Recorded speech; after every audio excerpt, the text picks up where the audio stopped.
I started volunteering in career development a little over 2 years ago.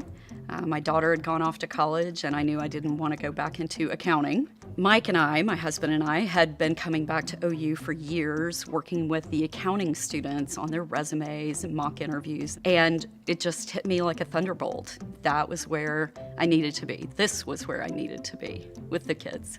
I've gotten really connected to the students. I think that's my favorite part, is really getting to know their stories, knowing who they are and how they came to Oglethorpe and what their aspirations are. What I love is calling up an alum, and as soon as I say that I'm an alum too, I'm a Stormy Petrel, there's this immediate connection, even if I've never met them before. Nobody helps a Petrel like another Petrel.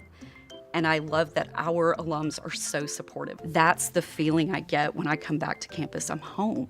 I feel like this is my other family. And so when I say my kids, when I talk about the students that I work with, I really feel like in a lot of ways, they're my kids. There's so much power in that connection. I knew coming into college was that I had to make the most of my investment. So I knew that meant being very intentional on the relationships you make and the things you join or things you involve yourself into. My time here at Oglethorpe, I feel like I've made a very good network of people who actually care and want to see me be successful.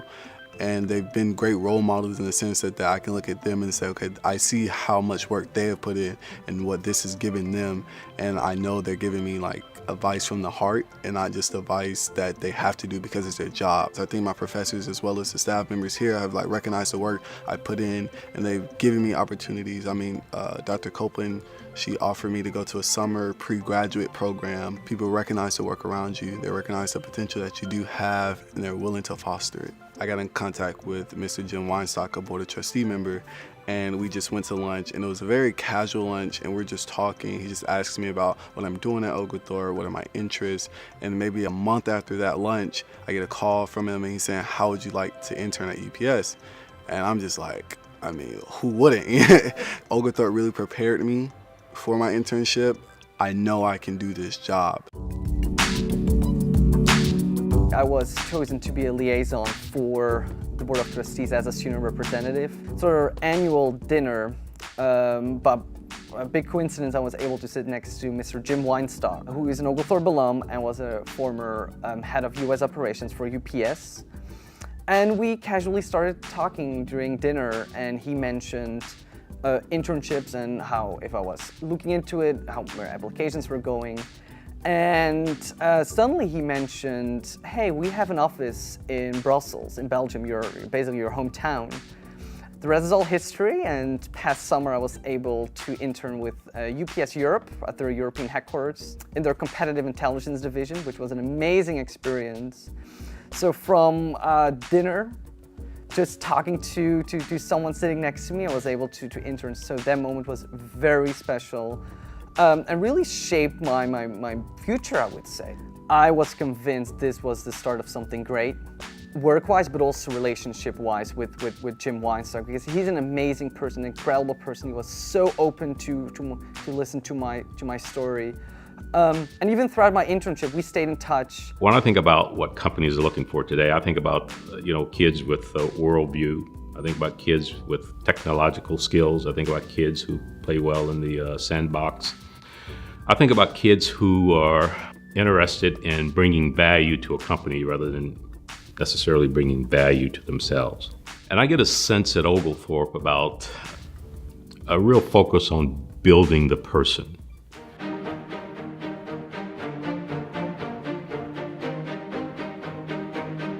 I studied accounting and communications. I loved accounting at Oglethorpe because every accounting student was getting a job afterwards. Synergy started in Traer 221. I was working for several families for $12 to $15 an hour. And again, this is back in 2000. And so eventually I had so many families that I was babysitting for that I started having my friends babysit. So you'd be amazed at how many $5 checks and job assignments were running through the Oglethorpe mailbox system.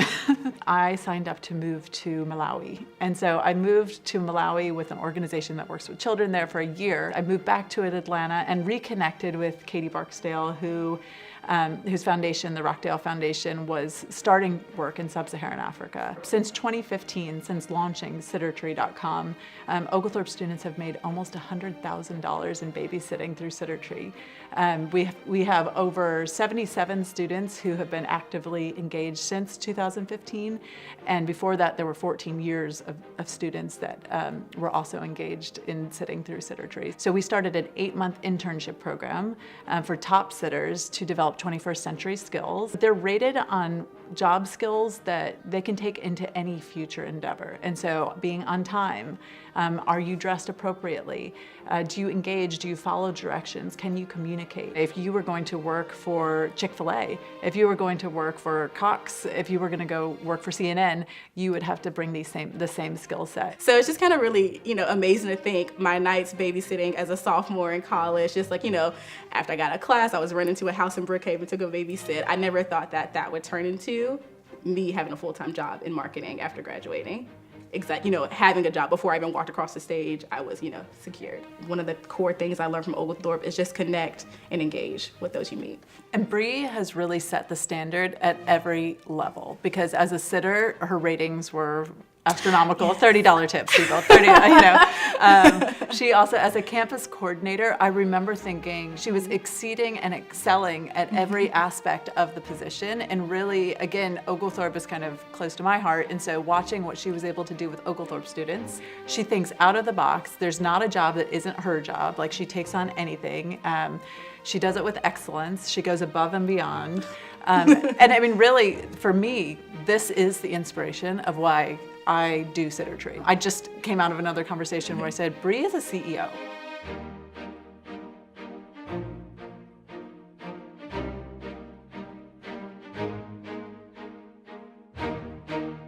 Tia has such a unique and powerful voice. And then it comes from family, it comes from her environment, it comes from the music that she listens to, it comes from her challenges with just being a woman. When I was born, I was adopted. And I was adopted at a really young age. I never had any contact with my biological family. I talk about my mom and my grandma all the time. They're the strongest women I know. When I was in elementary school, I started writing. And my teachers would say that I write really great stories, or that my sentences in first grade were different from the other kids' sentences, or I knew how to write compound sentences or something like that. Middle school is really hard. And like when you're that weird kid with a journal, writing is kind of difficult because kids like to pick on you. In high school, I dealt with several bouts of homelessness, several. And my writing kept me at school. I started a poetry club with Layla, so that way I didn't have a home to go to. I would stay at school till 8 o'clock at night, writing poetry about anything. Sometimes poetry worked as a distraction. Sometimes poetry worked as a processor, as a healer. Poetry was what turned a light on at the end of the tunnel, because for a long time there was no light. My talent for words is what kept me breathing for days, for years. When my rap career didn't take off in 10th grade, I was like, oh no, I have to do something. I've met a lot of faculty that have inspired me. I think I've mentioned Melody. She's done so much. She believes in me more than people I've known for years, actually.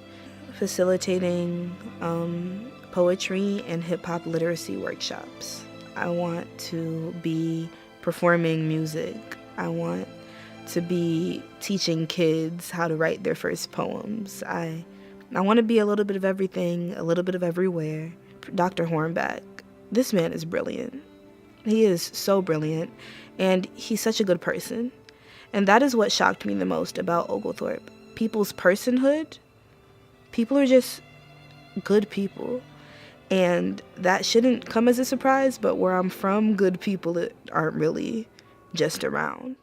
Oglethorpe isn't on UPS radar at this moment, but best believe when I go, it will be. If I have to go on my off hours to be a recruiter here, I will, but I can only give back what I've received. And I feel like my story can help a lot of freshmen become successful here at Oglethorpe. Being here has taught me not how to adult, but how to prepare to adult. We are so huge on like networking and connecting and just being in touch in general. And that was like one of the things I really loved about Oglethorpe, because just being in touch with alumni, because like now like I work for an alumni, so that's awesome to say. And I think they're doing a really good job of instilling that into students. You know, talk to people, network. You never know who you can meet. You never know what your babysitting job could turn into, you know, after graduating. And even though I'm not doing, you know, nonprofit work right now at the moment, I'm still finding a way to serve people and serve the community of Atlanta just in a different route.